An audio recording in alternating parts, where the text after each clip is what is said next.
Welcome to steno dictation. Dictation 5 second बाद शुरू होगा।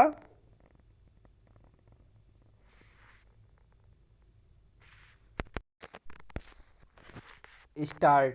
इंदौर ने 7वीं बार देश के सबसे स्वच्छ शहर का पुरस्कार अर्जित कर यही रेखांकित किया कि मिनी मुंबई कहे जाने वाले इस शहर के नगर निकाय और आम लोगों ने भी स्वच्छता को अपनी आदत का हिस्सा बना लिया है।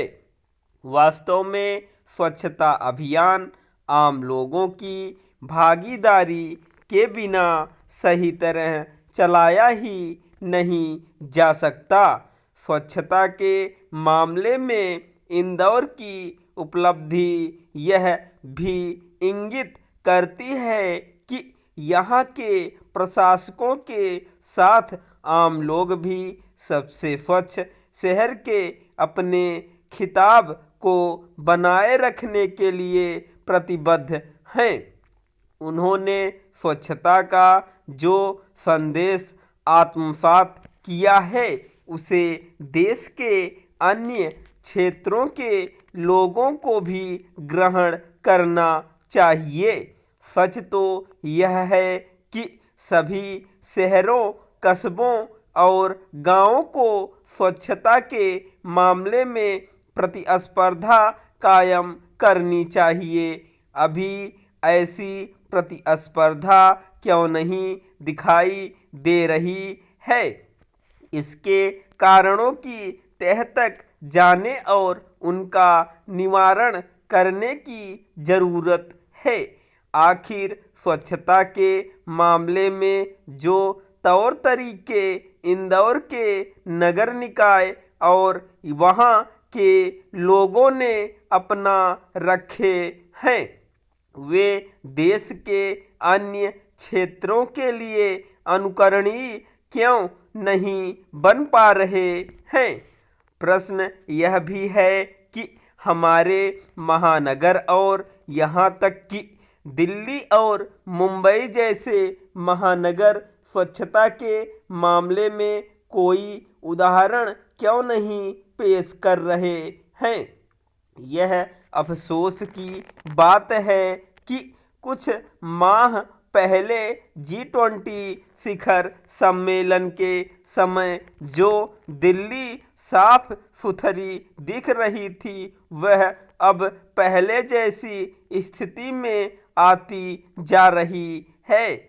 नई दिल्ली के एक सीमित एवं विशिष्ट क्षेत्र को छोड़ दें तो शेष इलाकों में स्वच्छता की स्थिति संतोषजनक नहीं।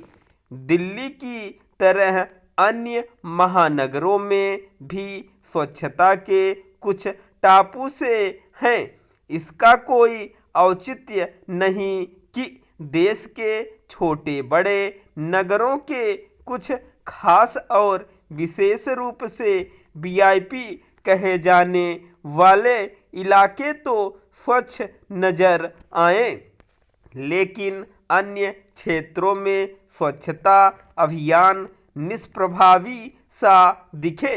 उचित यह होगा कि केंद्र और राज्य सरकारों के साथ नगर निकाय स्वच्छ भारत अभियान की इस दृष्टि से समीक्षा करें कि उसमें कहाँ क्या कमी है। यह समीक्षा इसलिए होनी चाहिए क्योंकि प्रधानमंत्री की ओर से लाल किले से स्वच्छ भारत अभियान शुरू करने की घोषणा किए हुए लगभग 10 वर्ष होने वाले हैं। इससे इनकार नहीं कि इस अभियान ने एक हद तक असर दिखाया है, लेकिन यह भी सही है कि अभी वांछित परिणाम प्राप्त होते नहीं दिख रहे हैं। इसके लिए केवल नगर निकायों को ही दोष नहीं दिया जा सकता, क्योंकि कहीं ना कहीं आम जनता को भी स्वच्छता को लेकर और सजगता दिखाने की आवश्यकता है। औसत भारतीय अपने घर के भीतर बाहर साफ सफाई को लेकर जितना सजग होता है, उतना सार्वजनिक स्थलों की स्वच्छता को लेकर नहीं रहता। यह ठीक नहीं, क्योंकि स्वच्छ सार्वजनिक स्थल देश की प्रतिष्ठा बढ़ाने के साथ पर्यटन को भी बल देते हैं और बीमारियों से भी बचाते हैं। स्टॉप।